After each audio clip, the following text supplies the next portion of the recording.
সাগররুনি হত্যাকাণ্ডের মতো ঘটনা আরও দুটি ঘটছে, এইভাবে দিন দিন পার হচ্ছে।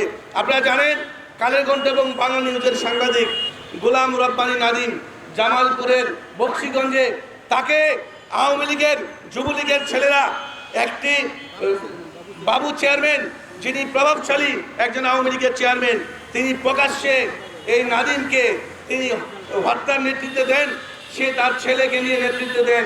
তারপরেও সে আসামি উচ্চ আদালত থেকে জামিনে বের হয়ে এই আমাদের নাদিমের ভাই, নাদিমের মেয়ে, নাদিমের স্ত্রীকে হত্যার হুমকি দিচ্ছে এবং হুমকি দিচ্ছে মামলা তোলার জন্য।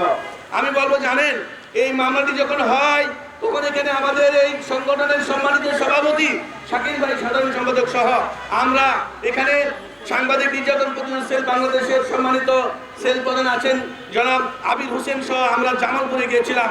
জামালপুরে গিয়ে এই ঘটনাটি আমরা জেনেছি, এই ঘটনাটি আমরা দেখেছি, প্রত্যক্ষভাবে আমরা ঘটনাস্থলে ছিলাম। এই যে সাগররুনি হত্যাকাণ্ডের মতনই সেই হত্যাকাণ্ডটিও পিছিয়ে যাচ্ছে তদন্তের নামে। এখন পিবিআই সকাল না বিকাল, রাত না সকাল, এভাবে পরিবারকে হয়রানি করছে।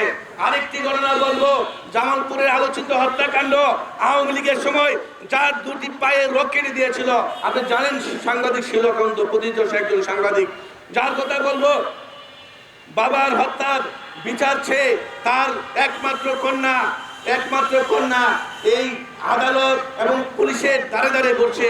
আজ পর্যন্ত সেই মামলার বিচার কার্যক্রম শুরু হয় নাই। আপনি জানেন শিলকান্ত জামালপুরের একজন প্রতিযোগী সাংবাদিক ছিলেন, আমাদেরকে বলতেন সবসময় যে রফিক ভাই যেখানে জায়গায় সাংবাদিক হিসেবে হবে এখানে আমাকে নিয়ে যাবেন, কিন্তু তাকেই অবশেষে দুটি পায়ের রক কেটে দিয়ে, একটি পা কেটে দিয়ে, একটা হাত ভেঙে দিয়ে তাকে কঠোরভাবে আঘাত করে তাকে হত্যা করা হয়েছে।